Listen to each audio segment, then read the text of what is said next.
एमका और दुनिया भर के स्टेल्थ लड़ाकू विमानों की रेस में हम भूल ही गए कि भारत एक स्टेल्थ ड्रोन घातक यूसीएवी जिसे ओरा के नाम से जाना जाता है वो भी बना रहा है और वो आने वाले कुछ ही समय के अंदर बनकर तैयार भी हो जाएगा, क्योंकि हमने इसके ऑलरेडी कई टेस्ट अंजाम दे दिए हैं जो सफल रहे हैं और फिलहाल इसका जो फुल स्केल मॉडल है उसका फैब्रिकेशन किया जा रहा है। यानी कि जो पहला ओरा होने वाला है जो कि एक स्टेल्थ ड्रोन होगा जिसका काम होगा अटैक करना, यानी कि एक अटैकिंग स्टेल्थ ड्रोन है, उसका जो फैब्रिकेशन है वो ऑलमोस्ट कंप्लीट हो चुका है और बहुत ही जल्द उसके साथ इसकी टेस्टिंग करी जाएगी। लेकिन उससे पहले एक बहुत बड़ी खुशखबरी मिल चुकी है ओरा पर, वो ये दुनिया का पहला ऐसा ड्रोन होने जा रहा है जो कि EOTS सिस्टम के साथ आएगा, यानी कि ये इलेक्ट्रो ऑप्टिकल टारगेटिंग सिस्टम के साथ आने वाला ड्रोन होगा और ये इसे दुनिया का नंबर 1 ड्रोन बना देगा। वो इसलिए क्योंकि आज तक किसी भी ड्रोन में ऐसी कैपेबिलिटी नहीं आई। और ये खास क्यों है?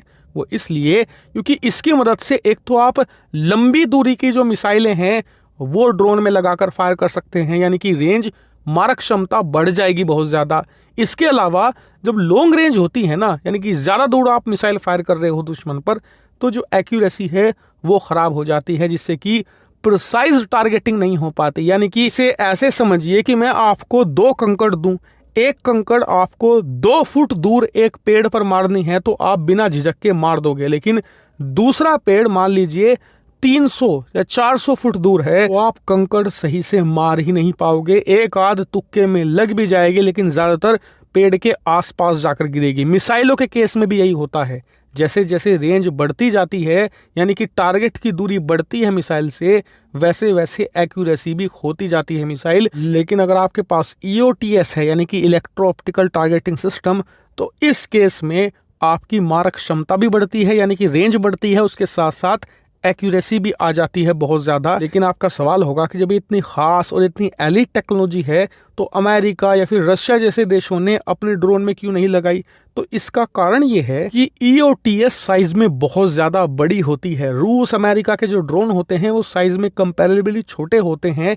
इसके अलावा ये देश अपने ड्रोन को इसलिए भी बनाते हैं ताकि एक्सपोर्ट कर पाएं, लेकिन EOTS सिस्टम बहुत महंगा होता है जिस वजह से ओवरऑल ड्रोन की जो कीमत है वो भी बढ़ जाती है। इसीलिए आप देखोगे कि EOTS अमूमन लड़ाकू विमानों के अंदर लगाया जाता है, ड्रोन्स के अंदर नहीं। लेकिन भारत इसे अपने घातक UCAV यानी कि ओरा के अंदर भी फिट करेगा और इसे लड़ाकू विमान जैसी एक्यूरेसी प्रदान करेगा। लेकिन यहाँ पर मैं आपको एक मजे की बात बताता हूँ, जो EOTS सिस्टम हम ओरा में डालने वाले हैं ना, वो हमने असल में एमका के लिए बनाया था, लेकिन एमका हम डिले कर रहे हैं।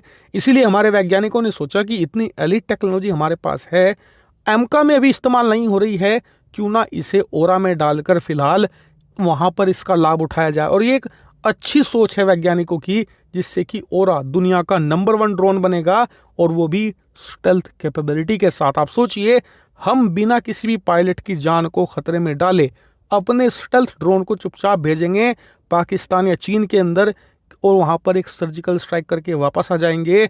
अगले को पता नहीं लगेगा कौन बम बरसा कर चला गया, वो भी ऐसी एक्यूरेसी के साथ कि किसी सिविलियन की जान नहीं गई, सिर्फ आतंकी मारे जाएं।